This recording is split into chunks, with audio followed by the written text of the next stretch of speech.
Mesis and the martini together. So thank you for joining us, everyone, with your beverage of choice. We have, as you see, ASL interpretation happening live. We also have Spanish interpretation. So I'm going to switch to Spanish if someone needs that right now.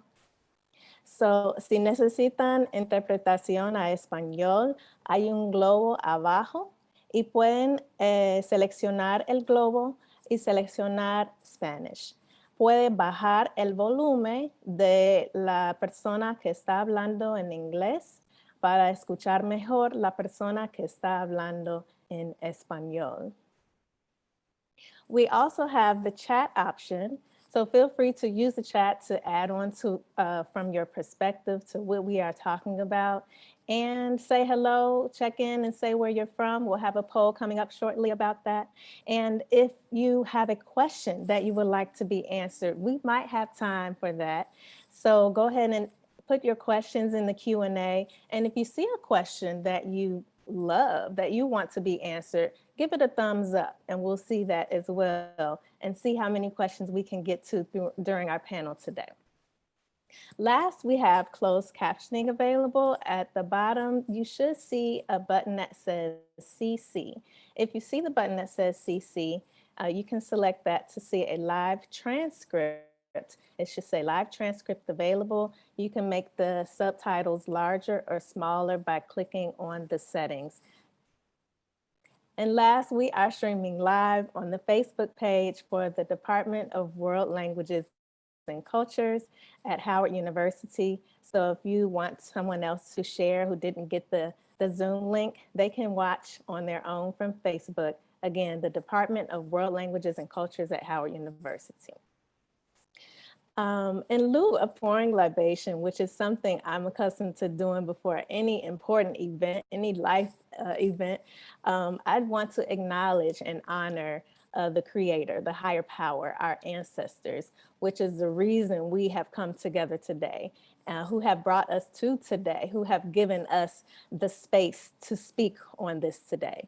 And my research, or I am Dr. Mesi Walton, and I have the great honor of curating this wonderful panel, this wonderful event, and moderating the event. My research stems from an interest in African and African-influenced dance, and that has taken me all over the globe.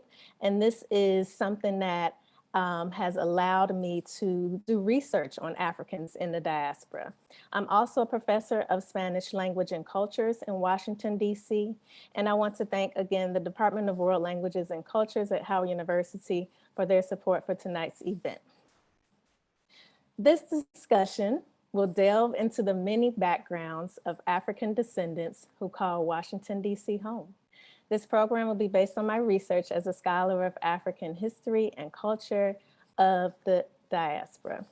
The 2017 film, Scattered Africa, Faces and Voices of the African Diaspora by cultural anthropologist Dr. Sheila Walker, informs the core of my research in that African descendants across the globe have been miseducated about their history and stigmatized into denying their African roots. The DC community is one of many nations, cultures, and backgrounds. Thus, historical and cultural education is a core element of understanding Black Lives Matter and how DC's model, justice for all, should be upheld. This program aims to stimulate interest, mutual respect, and to emphasize the importance of both a positive identity and a connection among other Africans of the world. Earning the nickname Chocolate City, leading numerous marches, having several Black mayors, Black Washingtonians have made their presence known. However, African descendants, that is, Blacks, have not always felt seen, respected, or accepted in the nation's capital. This program, Experiencing the African Diaspora, aims to stimulate that unity. This is an academic discussion, but also a family talk. I'm going to now introduce our wonderful panelists. We're going to start with Dr. Sheila S Walker. She is a cultural anthropologist and documentary filmmaker. She has done field work, lectured, and participated in intellectual and cultural events in most of Africa and the global African diaspora. She is executive director of the nonprofit organization Afro Diaspora Inc., the goal of which is to educate the public about the global African diaspora. Her book, African Roots, American Cultures, Africa in the Creation of the Americas, has a companion documentary, Scattered Africa, which we will watch this evening. We'll watch some clips. Her book, Knowledge from the Inside, Afro-South Americans Speak to Their People and Their Histories, is in Spanish and Portuguese. It features chapters by Afro-descendants from all the Spanish-speaking countries in South America. Her most recent documentary is Familiar Faces, Unexpected Places, a global African diaspora, which has been shown at the United Nations as the 2018 Black History Month program for the UN International Decade for People of African Descent.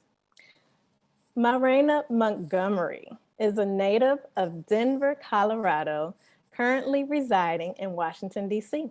She is an alumna of Howard University with a bachelor's degree in Spanish and anthropology and holds a master's degree in higher education with a focus on international student affairs from Rutgers University.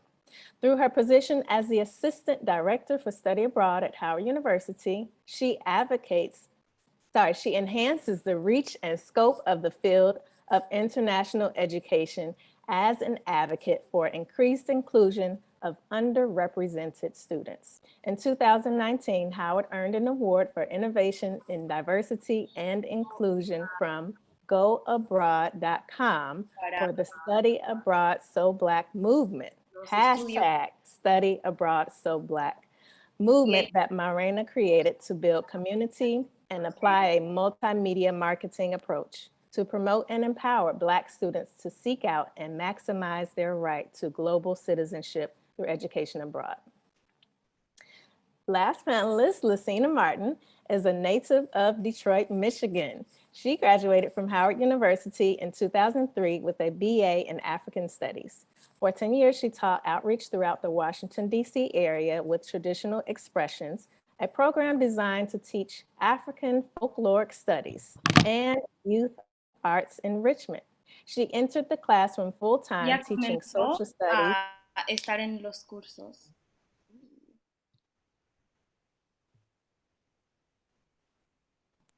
All right. She entered the classroom full-time teaching social studies in 2014 and is now a teaching artist. Over the years, Lucina has traveled to West Africa on several occasions to study traditional folklore. She endeavors to continue the mission of working with educators to increase awareness of African cultural heritage. So commonly, I would say myself and our three wonderful panelists have this common thread of cross-cultural experiences through international travel or cross-cultural experiences through our arts activities. And that we found a common thread, and also there's an underlying thread of anthropology there. So I'm going to start with an opening question for our panelists. In about 1 minute, how did you come into your understanding of yourself through the African diaspora? Who would like to begin? Doña Sheila, por favor. Well, I thought I should begin because I probably started earlier than the rest of you. I was a student at Bryn Mawr College, and back in those days, I was the colored girl in my class. So I needed a little balance. And I discovered the Experiment in International Living that had exchange programs that permitted US students to live with families in other countries in the world and to travel around in the host country. And as you may well imagine, almost all the countries were in Europe. But there was also Cameroon. There was also Nigeria and Morocco the year I went. But I chose Cameroon over Nigeria because I thought, well, let's make it a challenge. I went to the part of Cameroon that speaks French. And so this was when Africa was Tarzan, okay? And when we, US African Americans, were told that we had no culture, certainly no African culture. Well, in Cameroon, I didn't find Tarzan. I lived with a wonderful family with a Pan-African perspective in the capital of the Bamoun Kingdom, that now is considered the cultural capital of Cameroon in this kingdom.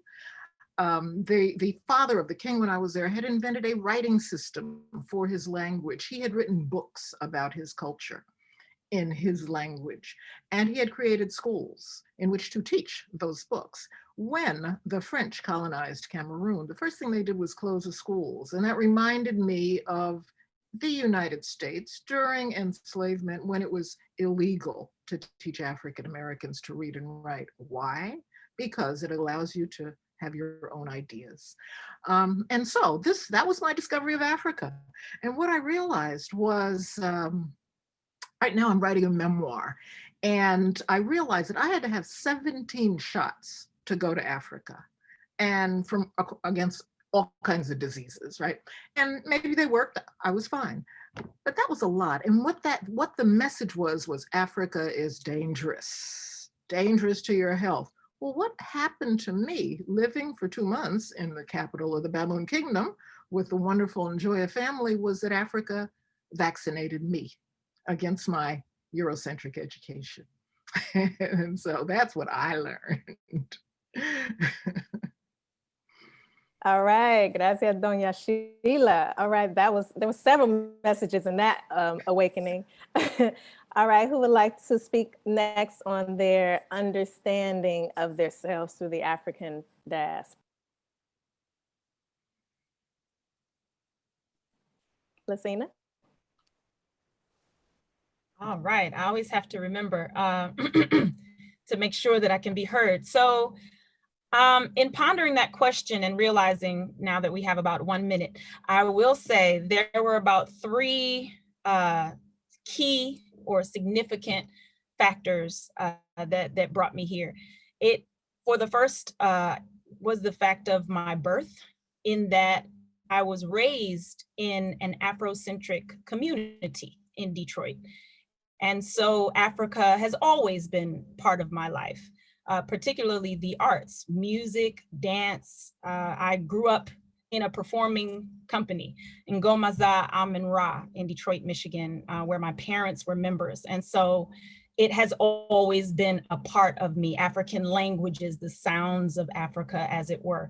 But then my first trip to the continent actually gave me a bit more clarity in terms of not just this idea of the African American studying and practicing and connecting to Africa, but what it actually is to be African. And so there was an awakening, as it were. I was 11 years old, and so it came, right up against my adolescence and things of that nature too. So I'm sure that that's part of what shaped me and what shaped how I moved forward, what shaped my path moving forward. What I would say was a third experience for me was attending Howard University and recognizing that Black is way bigger, that the diaspora is so much. Meeting students from, first of all, different African American communities around, from the United States, meeting people from the Caribbean, meeting people from all over Africa, and also meeting people from the diaspora who were even from Europe. I feel like I was exposed at Howard University to every kind of Black that there is. And that also, really touched on my development and helped to shape me in terms of my vision and my view. I thought I knew Black before I got to Howard. I've been to Africa. I grew up like this, but when I got there, I really even got a greater expansion. So those would be, I say, the 3 keys or the 3 shaping moments in my life. Thank you, Lucina. What a wonderful opportunity to travel at 11 years old to the continent. That's amazing. Raina? Absolutely. And Dr. Walton, thank you for having us on this panel and to be a part of your vision. This is really a pleasure. I echo a lot of what Lucina just said. Again, coming from Denver, Colorado.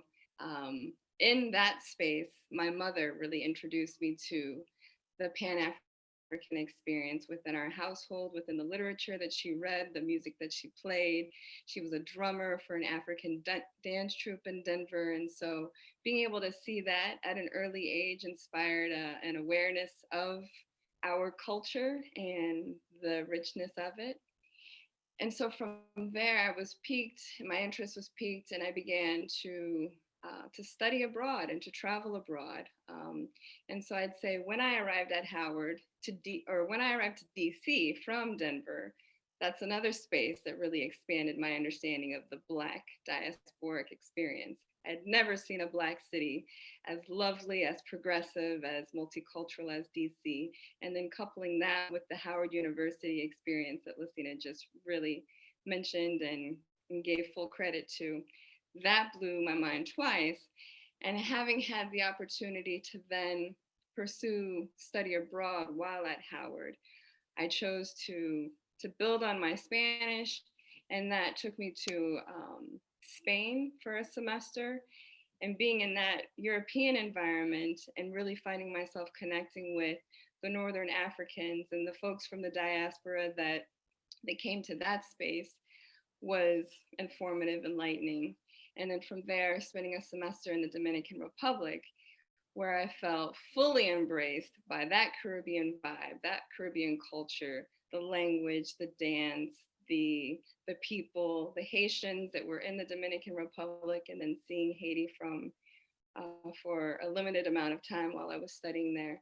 All of that informed my understanding of the richness, the depth, the flavor and the joy that we as people from this diaspora have and share. And we're gonna go a lot more into depth on that, so I'll end here. Oh my goodness. All right. So much richness. You really get into your life story when you talk about, how you experience your Africanness. We haven't even gotten to the film yet. So let's get into that. Scattered Africa, Faces and Voices of the African Diaspora. This documentary examines the African diaspora from the violent scattering of African people away from their continent of origin to their contemporary participation in a global community.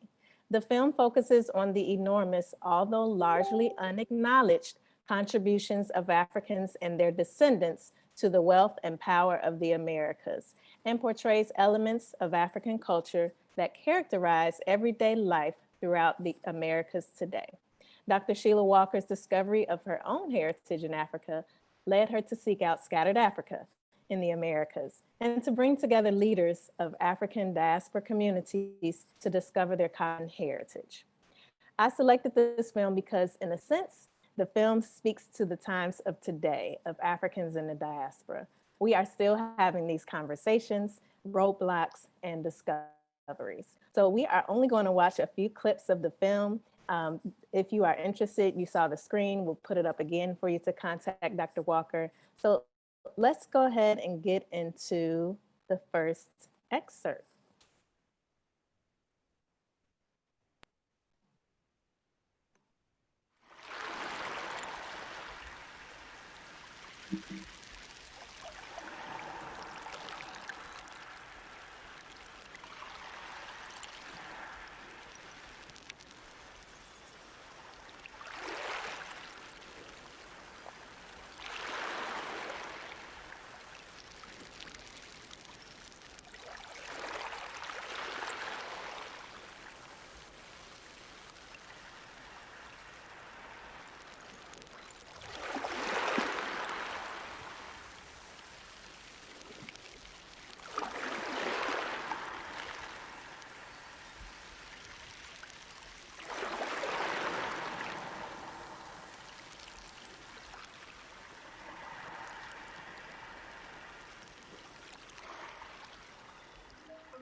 During the largest forced migration in the history of humanity, the Transatlantic trade in enslaved Africans, an estimated 100 million people were torn away from their families, their homes, the world they knew.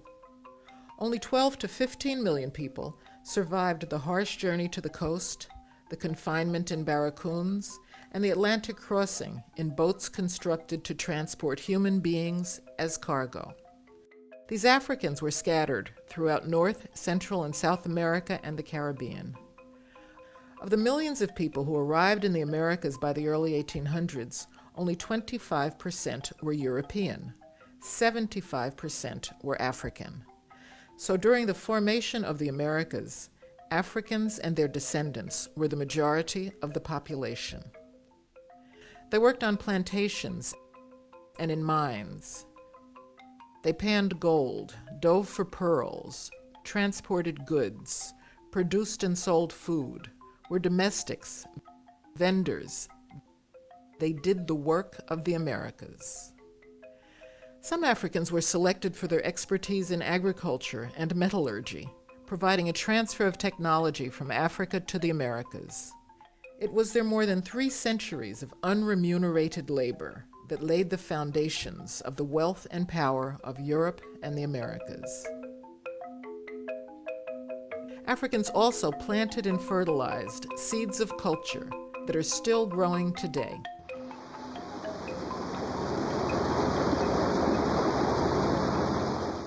I'm Sheila Walker, and I'm a cultural anthropologist. Like the body of Osiris, African people and culture are also scattered over the earth. This scattering is known as the African Diaspora. All right, clip 1. Dr. Walker, I'm starting with you. It's interesting that you chose the comedic story of Aset, Heru, or Isis, and Osiris to open. Why did you choose that to open this film, Scattered Africa? Well, when I heard Professor Joseph Kizerbo's statement that Africa is like Osiris, it's been torn to pieces and scattered over the earth, I recognized it. Now, he was talking about Africa. He was talking about the scatter for Africa that divided it into the European colonies that are now the modern nations. But I saw it differently. I saw it as us, the diasporas, pieces of Africa scattered over the earth. And interestingly enough, and I asked him, Professor Kizerbo, where he had written this, the quote. And he said, I don't think I wrote it. He remembered he had said it during a talk in Ouagadougou, capital of Burkina Faso. And he was talking about the role of women because Osiris was dead. He was cut into pieces, but it was Isis who went around, found all the pieces, and buried each piece where it was. So I guess I could identify with that. Thank you. I love that mixing in, the origins, another time that we don't really talk about in terms of African history and the diaspora.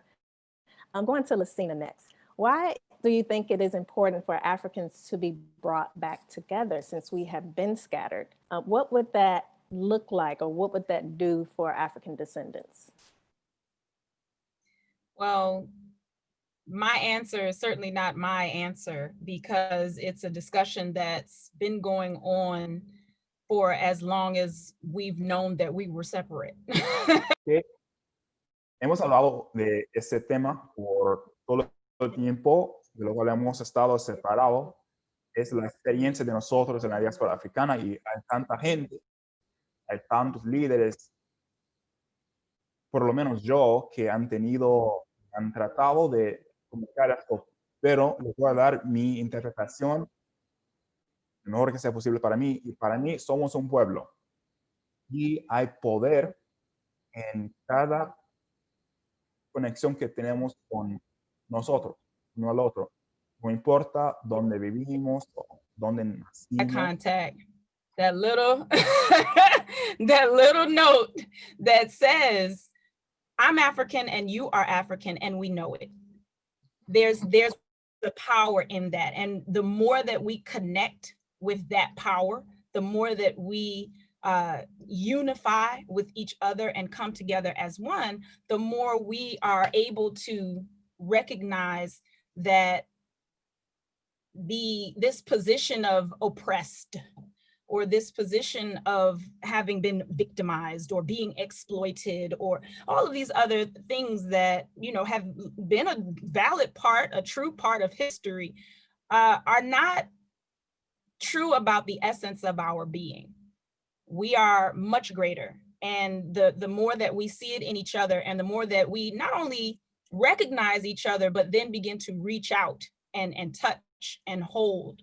Once we actually hold, lock arms, I'm reminded of Howard's alma mater, but but once we actually hold on to that and lock arms with each other and join, we are actually so much greater than even our wildest dreams of what we could be. All right. Marina, or anyone can feel free to answer any of these questions, but I'm feeling, you know, a call for certain questions for certain panelists. So Marina, in terms of the student experience of studying abroad, students at Howard University who, for the most part, are Black or of African descent, and they have their experience abroad, how do you think they may think after they come back about the scattered Africa concept? That's a great question. The students who go abroad, regardless of where they go, and a lot of the common locations are either in Europe, but there's an increasing number of students who are studying abroad in West Africa and South Africa, and as well as Latin America. In Colombia, we launched a program a couple of years ago, and so there's a number of students who are going there to understand the experience of Black African descendants within the context of a Spanish-speaking environment. So when they come back to campus, they come back more empowered, more solid and self-aware.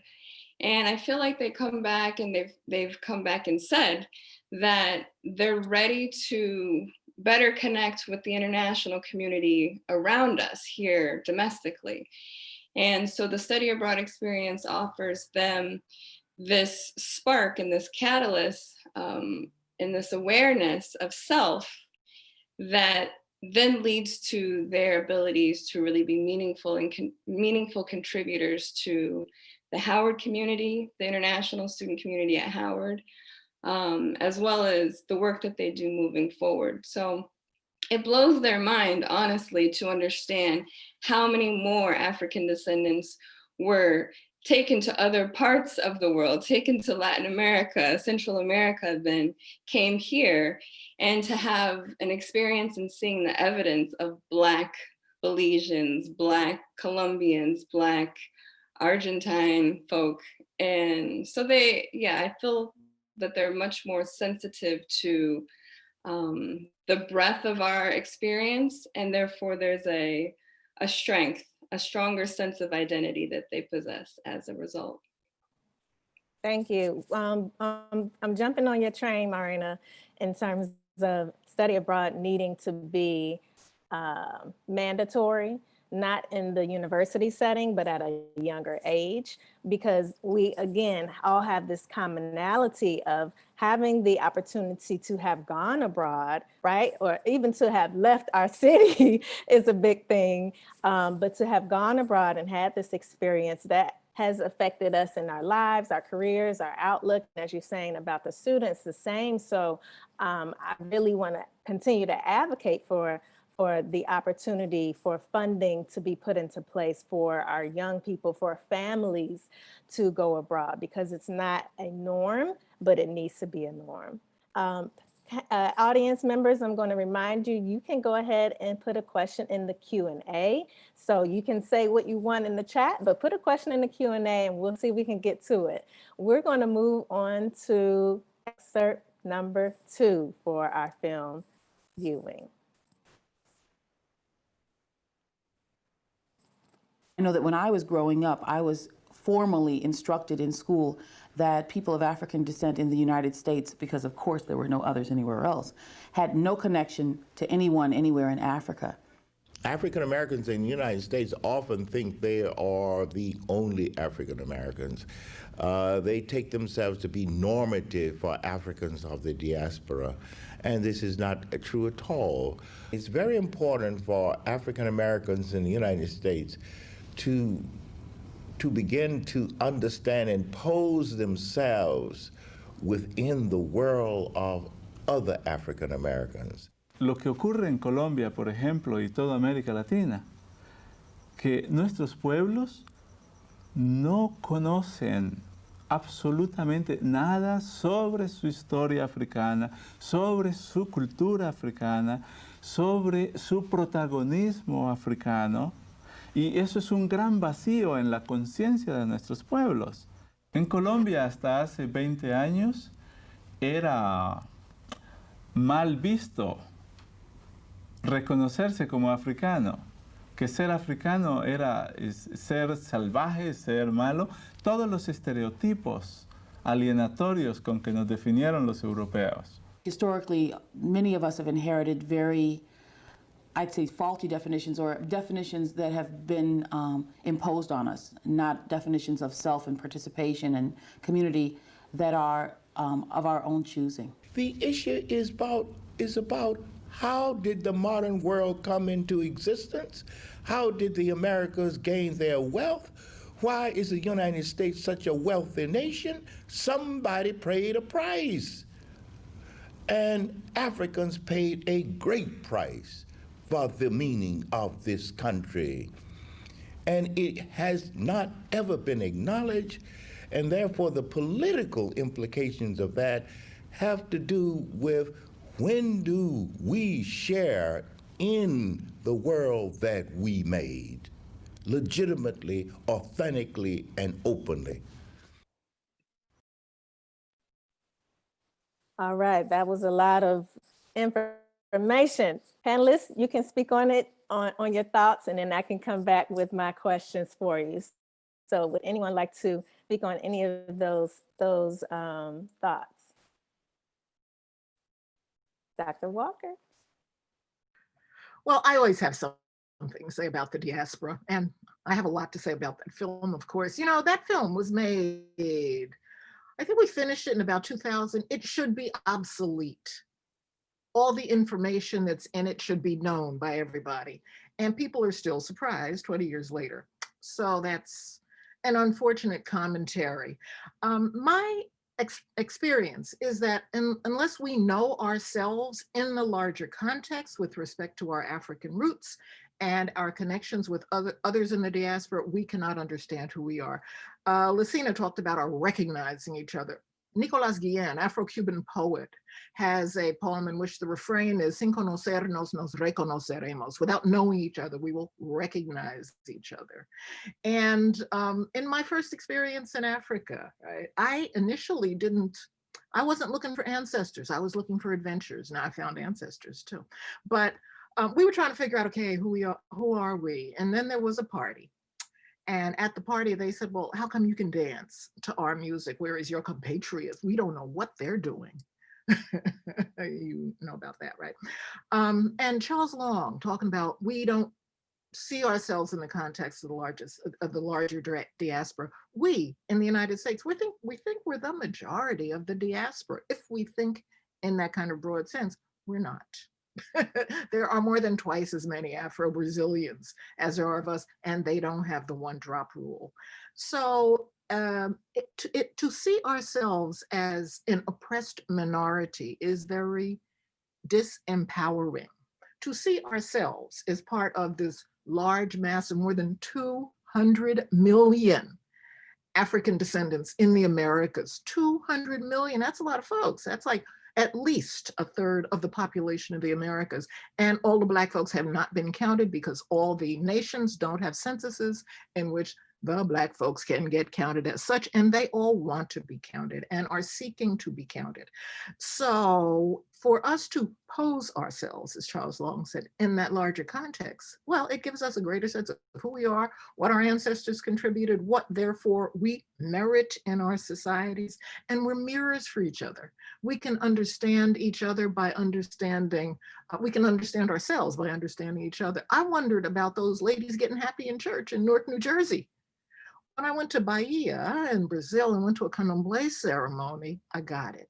I wondered about, in the States, oh, it's the spirit. I was a curious kid. I wanted to know who's the spirit, what's the spirit's name, where does spirit come from, why does spirit act like that? I thought it was wonderful. I didn't think there was anything wrong with it, but I wanted an explanation. In Bahia, I found that the spirit had many names, Shango, Sunyimaja. The spirit came from West Africa. And the gestures were reflections of their roles in the cosmos. Without that, I wouldn't have understood. Beautifully said, Dr. Walker. And I feel like, again, just know, everybody who's watching, I will circle everything back to the importance of seeking out global learning opportunities, because that's really where it all starts for, especially those of us coming from the US, coming from communities where we've been made to feel as though the color of our skin makes us less than. So when we leave and we feel empowered by being in community with folks who share similar cultures, dance, language, traditions, we're stronger, we're strengthened. And so I think, just kind of going back to the initial question about the value of us coming together as the African diaspora, well, one, we need a collective healing and cleansing and unlearning of all of the gunk that we're taught within these education systems that teach us about other people's culture and to undervalue ourselves and our own. So that's the first thing. And then again, with that rejuvenation of self, there's this quote that your biography is your biology. And so if we're carrying all of this weight of systemic oppression and injustice, that's showing up in the way that we're living in these societies, our health, diabetes, hypertension, all of these ailments that are really killing us at an early age, a result of the stress and the pressure from being in these oppressive spaces. But when we can connect to our sources, to one another, to each other, to traditional knowledge, to traditional eating habits and ways of being, we are physically revitalized, but then in a modern day sense as well, as we connect our students to business opportunities or internships with communities outside of the US throughout the diaspora, we're strengthening one another because we're pulling together two knowledge bases to support the development of something that is for us on a global scale. So I want to give a shout out to an initiative called the HBCU Africa Homecoming by a man named Kwabena Boateng. That's something within our reach that we can support as higher education institutions that couple HBCUs with their counterparts in Africa. And there's other organizations that are working to organize HBCUs throughout Latin America as well. We need to be working more collectively to join forces on our own, in our own terms, where our curriculum is being elevated and studied, so that we just have a better sense of planning out our future in a way that is supportive for our community without the interference of outside factors and influences.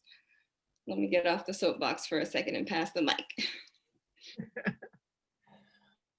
Okay, and I was thinking, as Dr. Walker, as you were speaking, that I would generally never follow behind the wise words of an elder in the way that you put everything was.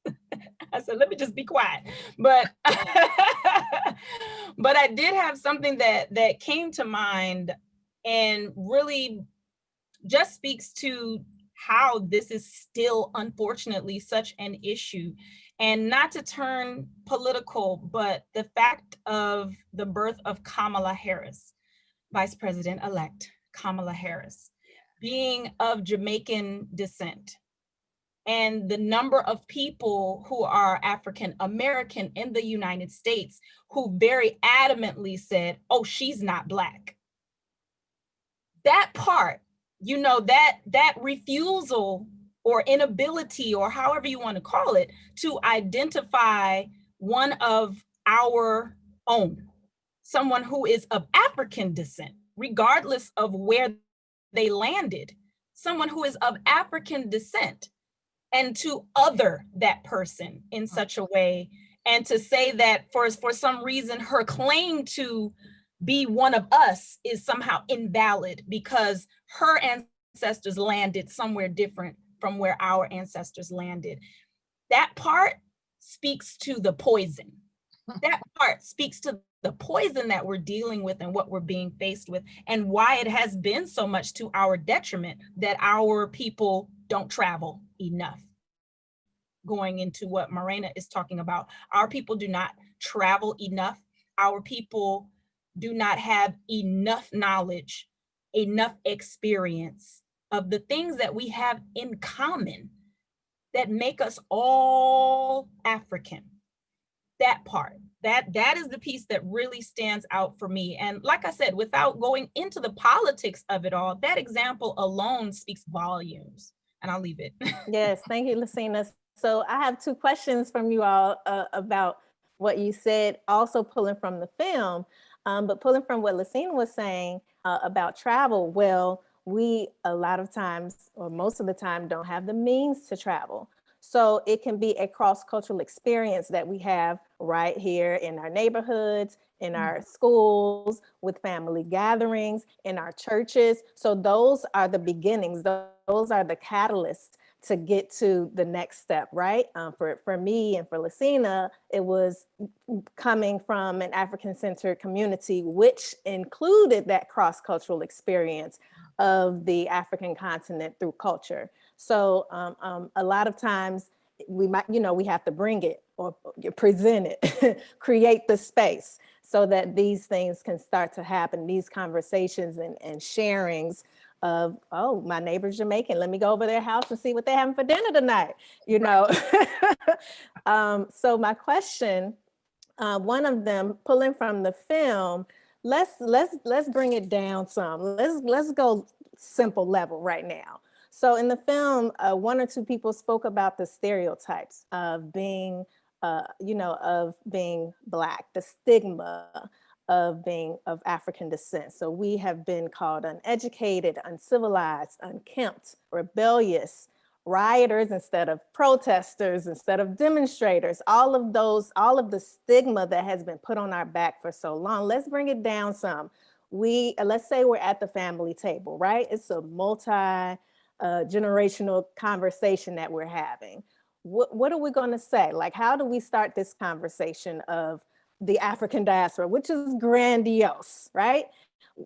How are we going to get into this conversation to start the understanding without this, without having the opportunity to travel in that very moment? Well, one of the things that will be said in the next segment is about the demographics of the Americas. And there are certain things that we have been mistaught. Carter G. Woodson published a book in 1933, The Miseducation of the Negro. That continues. And you can't miseducate us and not miseducate everybody else in the society. But we need to know that the majority of the people who came to the Americas, who built the foundations of the Americas, were African. That's just a demographic fact. We have been lied to a lot, but one of the lies is that, and this gets to our being inferior, right? That Africans who were brought to the Americas didn't bring anything in their heads, they just came to work. That makes no sense. The Europeans who wanted to create these new societies in somebody else's Americas, all those indigenous people who were mostly eliminated after 100 years of the European presence by disease and mistreatment, they knew which Africans had which technological knowledges that they needed to build these new societies. When it was about gold, they went to what they called the Gold Coast, now Ghana. When it was about rice, they went to what they called the Rice Coast, from Liberia to Senegal. So we need to re-look at the arrival of Africans in the Americas as a transfer of technology from Africa to develop the new societies of the modern Americas. Basic data. As a result of my research, I mean, this business about, oh, well, she's Jamaican, that's not Black, oh, they're Brazilian, that's different. Jessica Harris, in my book, African Roots, American Cultures, has an article called Same Boat, Different Stops. None of our ancestors got to choose their nationality. Those boats that brought people from the Senegal River to Benguela, about 5,000 miles along the African coast, dispersed them in ports from Buenos Aires to Boston. And so when we know that African families were scattered, divided over all that territory, my assumption is that everybody else in the Americas is my cousin.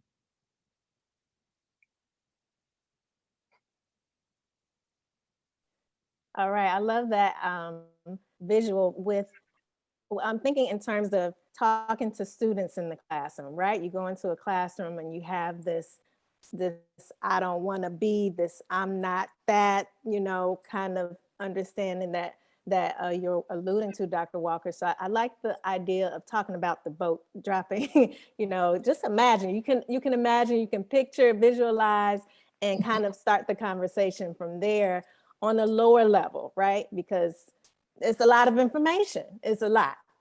All right, Marina, Lucina, or we're going to the next Well, clip? if I could just chime in a bit with, so once they've gotten that understanding that we were dropped off at different stops, I think it's important to recognize why there is this culture of hatred, and to really call out the fact that a lot of people are living in fear, they're living in isolation, a lot of us. So throughout the US and throughout different parts of the world, if we're showing up as the minority, or, you know, one of very few in spaces that don't represent us, then it is natural for someone to feel, or to just simply be ignorant because they're not taught about their culture and to value themselves in a way that benefits their greater community. And so there's a shame because you're trying to fit into a space that you know and you feel a difference within. And that can then obviously just be uncomfortable. And so you're operating in fear. And so I think without acknowledging the experience that a lot of us face on a daily basis as we try to assimilate and acculturate and be a part of an American context, and that really doesn't celebrate or acknowledge or even understand the root of our being, our culture, our history, our identities, we won't be able to support family, friends, or other folks with being more interested in learning the reality of the African diaspora. So they'll maintain these ideas of, you know, poverty or all of the stereotypes that you mentioned, unless they feel an awareness of like, okay, it makes a lot of sense for this capitalistic patriarchal system to want to keep me from understanding what my true identity is, and the fact that I am connected to so many million.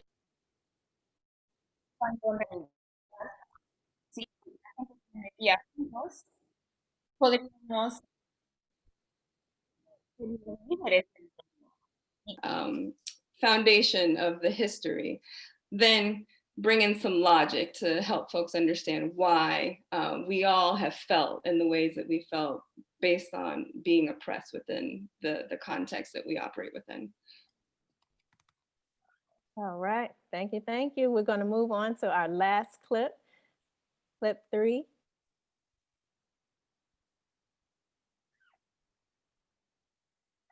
When we start talking about the demographics of the slave trade and the slave trade experience and its impact on the Western Hemisphere and its development, is the fact that the African peoples constituted the majority of the people who came from the old world to the new world.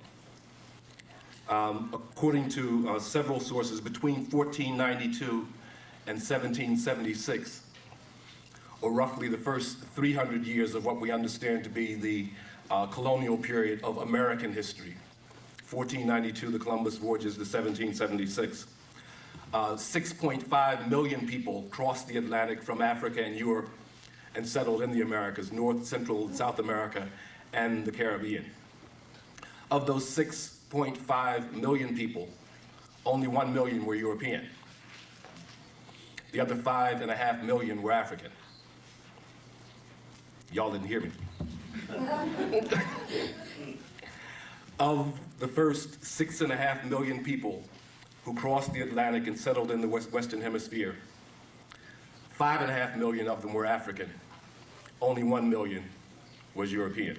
Most of the histories that we have been written from a colonial perspective, from the perspective of the minority of the population, from the perspective of the institutional histories of those, without taking into account any of the economic, political, and social consequences of this simple demographic fact. We're beginning to talk about common shared experiences and discovering that we have not only our own nationality, but we have something that, you know, sort of transcends that.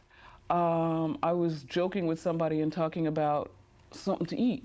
Those three fingers with that cornbread and sopping, the quintessential African culinary verb, sopping the pot liquor.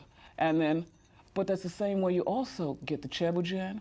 It's the same way you do a lot of these things. Links we don't even know we have. I think for us, if we gather together, we see many things that we do, and you think that I was born in the United States while I was born in Suriname or born in Guyana.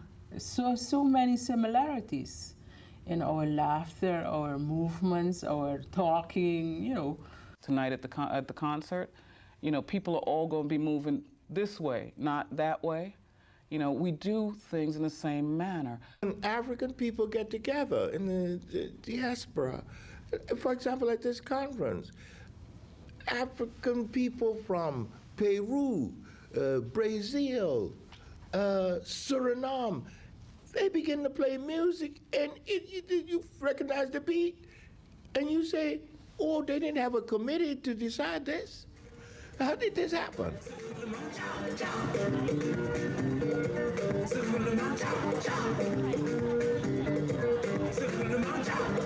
And the music continua with some soukous music.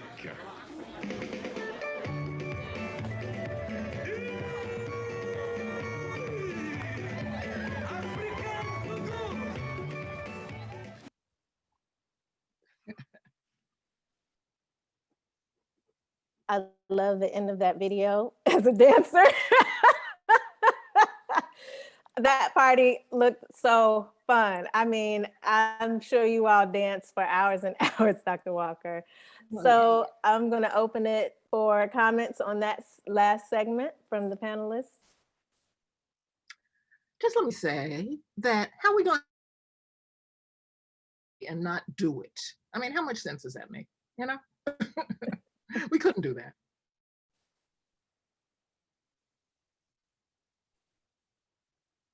And I would just offer, just in the tradition, and I don't know if it's necessarily, so these conferences and these talks and these ways that we discuss and we dissect and we explore culture and people and philosophies and theories, that is one way of doing things. But to your point, you put on some music and that will allow for folks to just be themselves. And then you have a robust conversation that doesn't have to be as calculated and as rigid as the academic structures in which we've all been, or, you know, a lot of us, especially coming from the US, have been trained to believe are proper and preferred. Yeah, one of the things that that stood out for me and is actually has been within my thoughts is the food piece, the segment or that moment where she talks about sopping the pot liquor and how you would eat chebujin with your hands, or, you know, pretty much you name it. So many of the foods that we eat, the similarities in flavor. My own children prefer food from the continent over, you know, food that we would make here. But it's all connected, and having discussions. And again, that even goes back to Mesi, to your earlier question, how do we even begin these discussions? There are so many different elements of culture.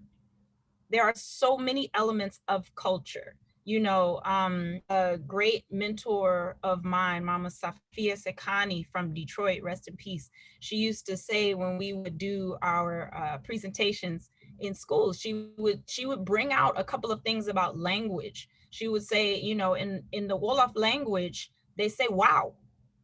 Absolutely. For us, wow is an exclamation, and for them it is too. It literally means yes.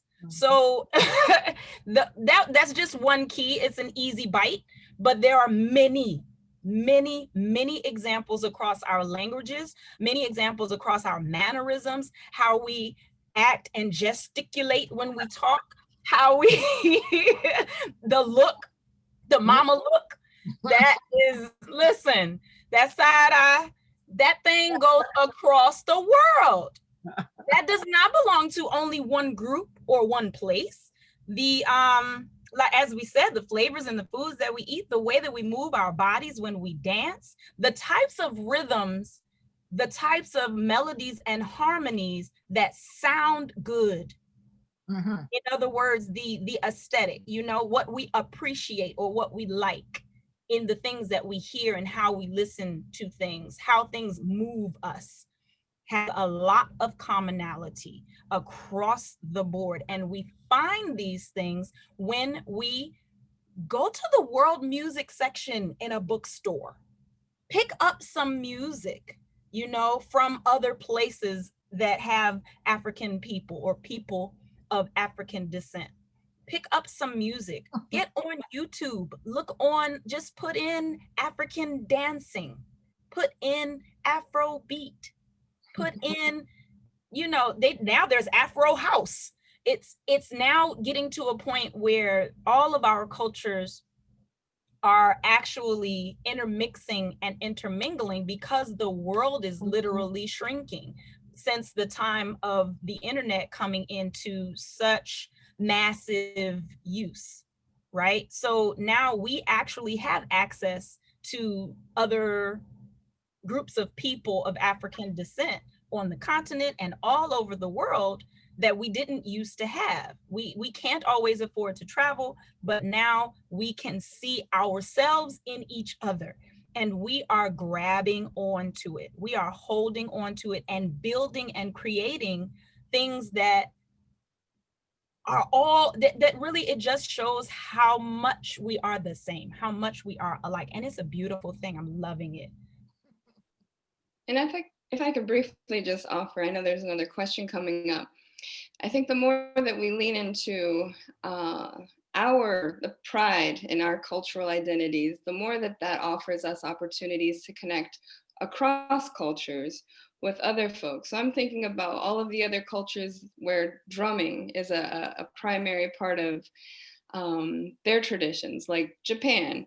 When I was living in Japan, playing the Japanese taiko, that opened up so many conversations, so many doors, so many ways of connecting that I wouldn't necessarily have been drawn to. One, had I not grown up, like I mentioned, in a household in which drums were played, and then played them myself, but also really felt like I had some kind of I had some confidence in me as a Black woman. Like, I can play the taiko. Never played it in my life, but I believe that I hear it, I feel it, and I'm gonna pick up these sticks and try and do it.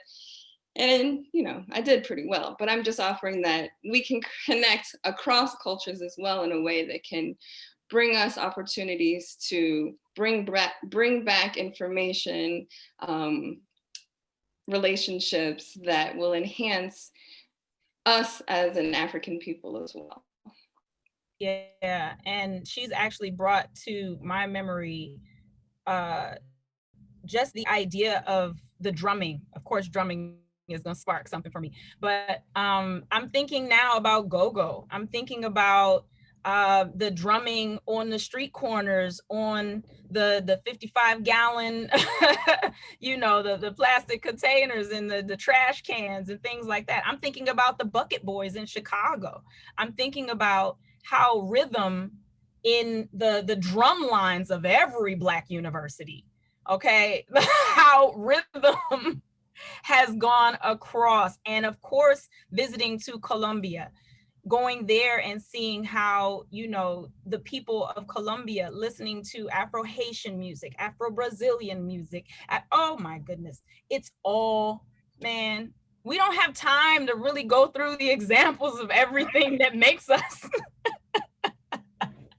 There's not enough time to really go through it all. But I mean, also it helps to bring it back to DC, because the go-go culture of DC is 100%, it is a primary example. And one of the easiest ways to teach people here in this area about their connections to Africa, it's you just have to point, right? It's right here. It's right here, and it was born in this city. So it's a great thing to have, to be able to use as an example. I'm glad you brought that up, Lucina, because we are now moving into DC. We're going to come back to it. and for me, that was my introduction to the DC culture. It was go-go. And I didn't know what I was listening to when I was dancing to Doing the Butt. But, you know, I came to Howard and go-go was it. It was the rave. And I definitely support our music throughout the diaspora. And I was happy to learn about, you know, the foundation of go-go. And that's a cultural connection in itself, but it's also a multicultural connection, as you said, in terms of getting into the roots of go-go. So I want to ask you all, bringing it to DC, how can we experience this cross-culture, or how can we get this cross-cultural experience in DC? We talked about music. What are some other things that, as people of the DC area, we can reach out to, or go find, or go learn from here, or go, you know, where are those locations? And second, this is a twofold, and why is this even important for the people of the DC community? Why do they need to do this? I mean, how is it going to change their lives, if at all? We can eat. We can go to African restaurants. We can go to different kinds of African restaurants. My current favorite is Hbcu, Ghanaian. But the food is not just Ghanaian, you know, it's Pan-African food that informs our food. When I went to Cameroon for the first time and they served me those greens and that fufu, I didn't like it. It was different. And then I realized, well, you know, it really wasn't so different after all. And Cameroon is full of different kinds of greens, and as are we, you know. And I mean, Africans here, they don't have their greens. Well, they use our greens. They use kale, they use collard greens, mustards, turnips, all that. You know, I think one of the points that is really important to make with respect to us in the Americas is Africans were scattered, okay? They arrived in all these different ports from Buenos Aires to Boston. They had to create new cultures with each other. So they had to learn each other's cultures and see similarities and differences and create new synergies. I mean, I call that the Okra Gumbo theory, because both of those words are African and both of them mean that same, it's a fruit, in reality, okra. Gumbo, Ngombo, is the root word in Proto-Bantu for Kimbombo in Cuba, okay? So I see that as a woman from Central Africa met a woman from West Africa, Ghana perhaps, Nkrumah, okra, around a cook pot. Well, what's that? And each one gives its name and then it becomes okra gumbo. So, you know, I was thinking about, why are our cultures so dynamic in the Americas? Why are we overrepresented in cultural expressions? Because the indigenous people, who were not eliminated, were trying to perpetuate their culture. The Europeans who came were trying to impose their culture. Africans did not get to bring entire cultures, and so they had to create new ones. And that process has not ended, which is exactly why you could trace go-go to its African roots. it's logical. We just need to have a sense that it's logical. We really need to learn a lot about ourselves. And the most fundamental thing about ourselves is modern humans evolved in Africa, period. There have been efforts to find the evolution of modern humans someplace else. It doesn't work. The oldest bones were found in Africa. The oldest languages, Africa. The majority of human genetics, Africa. Africans, when they left the continent, peopled the world. Sometimes when I give lectures, I say, well, who here is of African origin? And there are always people who say yes and always people who say no. And it's not necessarily color-coded. You know, you have people who look African who say they're not, and people who don't who say they are because they know the story. So for those people who do not claim their African origin, I just have to ask, well, what planet are you from? Because if you are from Earth and you are a modern human being, your ancestors came from Africa. And someone asked a question about Africans in Asia. Well, yes. When Africans left the continent, the earth versus water was different. And so they just walked along the coast, stopped in India. There are currently 3 separate groups of Afro-Indians, not the original people. These are people who were imported later. But those African genes, there's a film called what's it called? The Origin of Man, I think, and it's really man, Y chromosome, it's not human beings. And it traces where Africans went when they left the continent. So we need to learn this because it's empowering to know the truth. So what came to mind initially is actually something that we didn't really talk about as we prepared for this, but hair. And so in Washington, D.C., for me, again, coming from the West Coast, coming from, not the West Coast, my family's from the West, let me just claim it, coming from Colorado.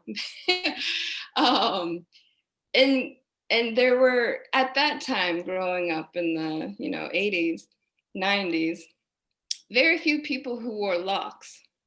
And so when I came to the East Coast, and to DC in specific, and saw how many people have their hair locked and have always had their hair locked, that it was just any other style, I was really enamored, really. And then to couple the locking of the hair with cowrie shells.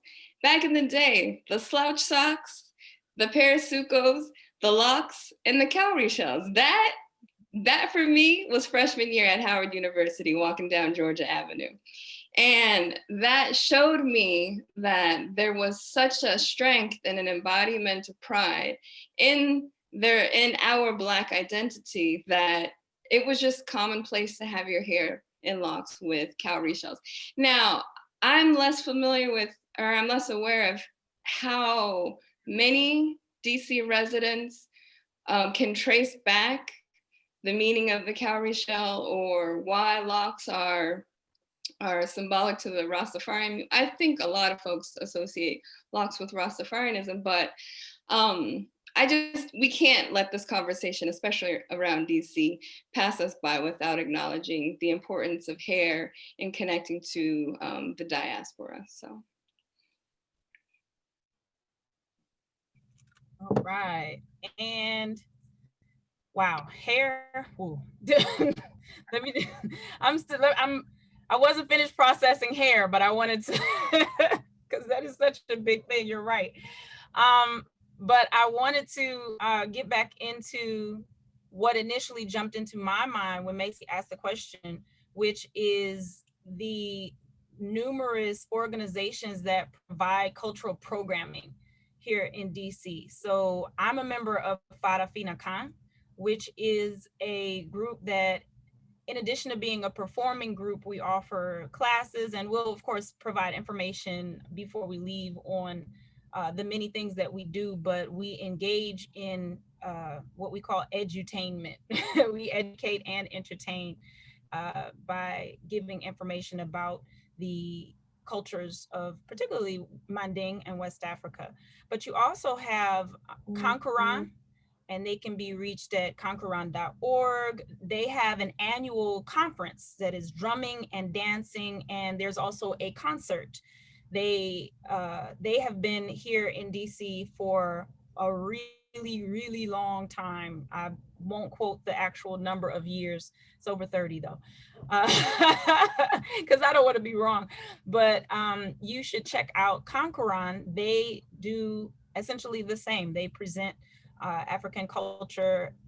And like I was saying, they have a conference that is held every year, Labor Day weekend, right here in DC. And if you are not a drummer or a dancer, you can come and see the concert and get a taste of Africa. There is Dance Africa that was started by and perpetuated by the late Baba Chuck Davis. And we have Dance Africa DC, which happens every summer, usually the first weekend of June. And that's through Dance Place, which is again located in DC. There are a number of still active organizations in DC, Memory of African Culture.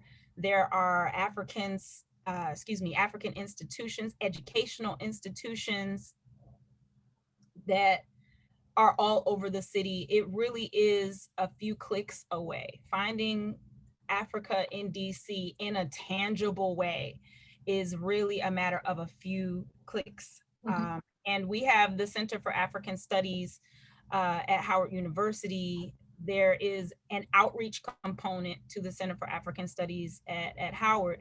And excuse me, Africa Access Review, if I'm not mistaken, is the organization, and I'm going to double check and make sure that we all have that in the chat. But there's so many, so many ways. It's really a few points and clicks away.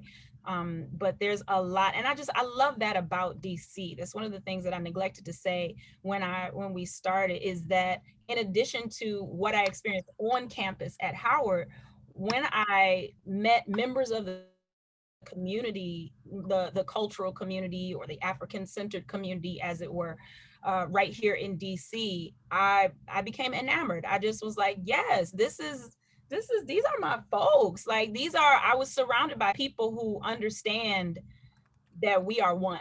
You know, I was surrounded by people who are of that same mindset. You know, sometimes you can think that you're crazy when you when you think a certain way, and you don't necessarily have, like, you always have to explain it, or you always have to say why or say how, or you're the one in the room who has to teach the few things that you know or what you are learning about. But I found myself surrounded by people of like mind and of like experience here in DC. And so I have always loved it here, and I've always loved that about this place. It's everywhere. You really just have to open your eyes. You got little Ethiopia over off of U Street near Adams Morgan and those areas, things like that. Africa is everywhere in this city. I agree, Lucina. That is why I chose DC as my second home, coming from Chicago, because I needed to see people who were like me, who thought like me, and so on, and where I could learn and grow as well. So DC is definitely a microcosm of the African diaspora, and it's a wonderful thing. So we have food, we have looks, hair, we have the arts. If you are in the audience and have an organization, put that in the chat. Share an organization that you think will be helpful for everybody.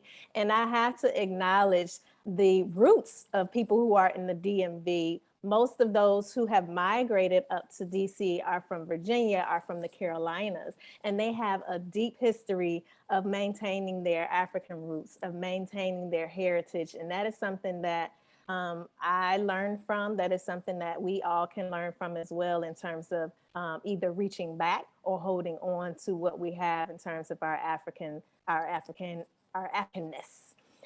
So we have not much time left. I'm going to blend a question from the audience that got all of the thumbs up and ask you all to close out shortly.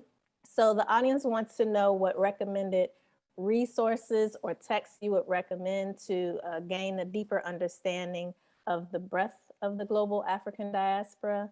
And if you don't want to answer that one, I would like to hear from you all. What does it mean to be a part of the global African diaspora?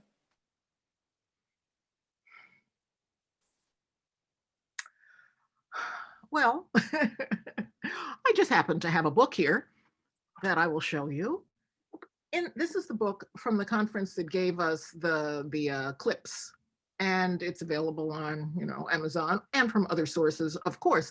And it's about the African diaspora only in the Americas, because, you know, the diaspora is global. You have to take it in pieces.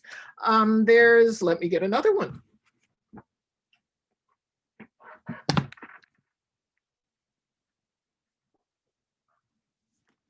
Sorry, I wasn't expecting to give the commercial. In Spanish, knowledge from the inside, conocimiento desde adentro. In Portuguese, conhecimento desde dentro. This is Afro-South Americans telling their own stories from their own perspectives for the first time. I got money from the United Negro College Fund when I was at Spelman College to do this kind of putting us together, putting the diaspora back together, putting Osiris back together. I think it's important. My sense of identity is that I am from the global African diaspora with a US passport as a result of a slave ship. If I'm in another country of the African diaspora, no one says, oh, you're from the United States, unless I talk. In Brazil, they say, oh, you talk Portuguese funny. What part of Brazil are you from?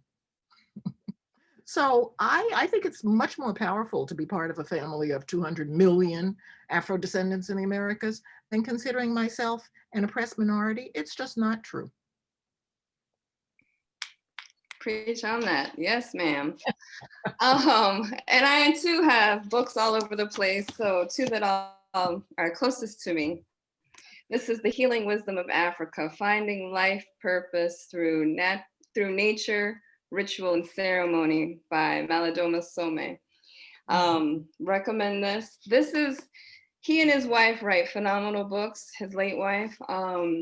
And I find this one to be really interesting for the American audience or Western audience because Dr. Some is really speaking to us. He's doing the work of taking tribal culture, history, knowledge, rituals, and speaking to us. I would like to think to us as African descendants throughout the diaspora in a way that allows for us to understand the power and how to access that connection to our ancestors and to one another through connection, through ceremony and nature.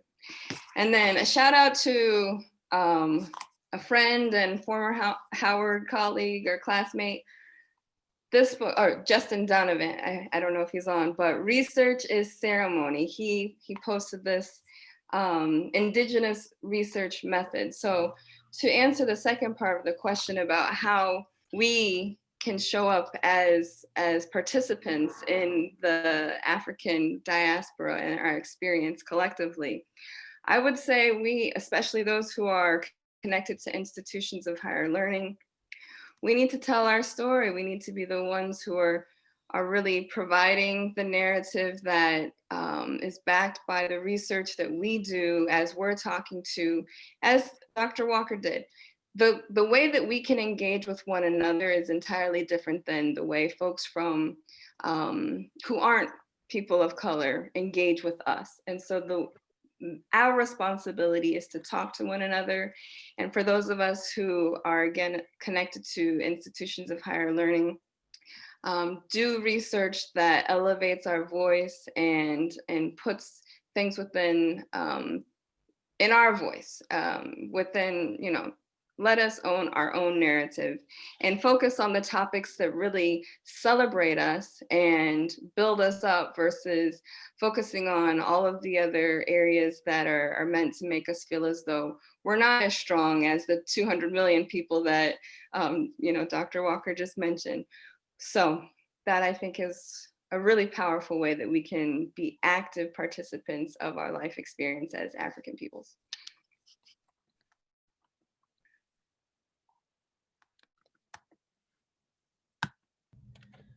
All right, so my bookshelf is far away, but but really when I heard the question, I was like, that's a long list, to the point where my head actually, I went blank. Like I don't even, if I say one title it'll go on and on and on. But there are really so many titles, and I think that it really just begins with the question. And I know that you know, we would do well to have these great recommendations of who to turn to, where to go, what is a good source. But part of the fun is in the journey. You know, part of the fun really is in the journey. Once you ask the question, once you have the question, then the world really opens up. They say, and Marina brought to mind a big proverb that I used to start my history classes with, and it was let me make sure I say it right. Until lions have historians, tales of the hunt will always glorify the hunter. And so the key becomes telling our own stories. In fact, I would suggest that you start in your own family. I would suggest that you start with good old African oral tradition and ask questions of your parents, your grandparents, if they are living, your aunts and uncles. There are many, many gems inside of your very own family history. And with every step, along every step of the way, you will have something that you are anchored to. You will have something that becomes that with which you identify in a stronger and deeper way. In a way, it can even be more powerful. Y será más poderoso para uno poder, para uno, para uno hacer las búsquedas mismo.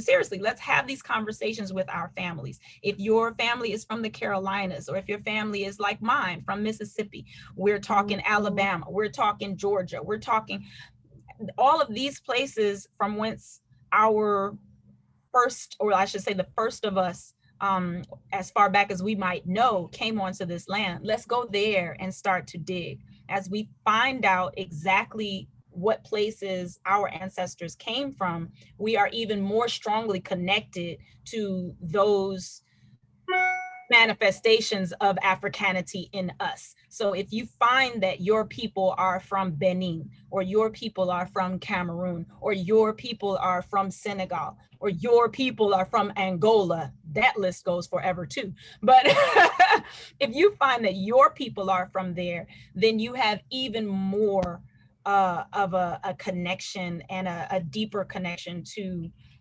how African you are. And I should say how you are African. All right. Thank you, Lucina. So we are going to close now. We are at our time. I'm going to throw in my book that I found. I love this book, Post-Traumatic Slave Syndrome. This is a discussion book. It comes with a work book as well, by Dr. Joy DeGruy. So look that one up. I'll put it in the chat. And want to thank, first, it's been my pleasure to curate and to moderate this wonderful panel of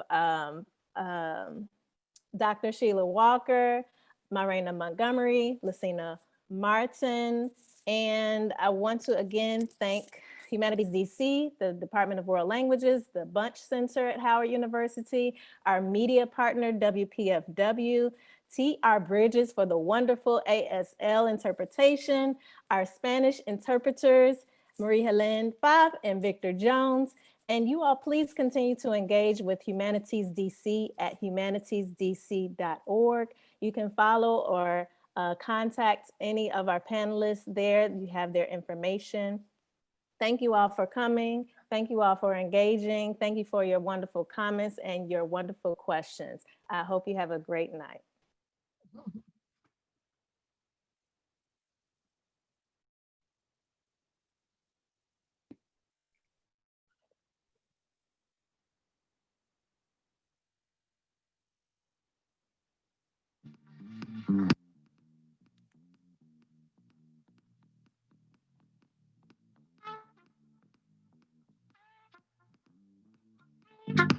Uno, dos.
yes and we say no. Only way for me to get my freedom. We say when and we say how. Yes, it's time for us to break way clean. We say yes and we say no. Only way for me to get my freedom. We say when and we say how. Yes, it's time for us to break way clean.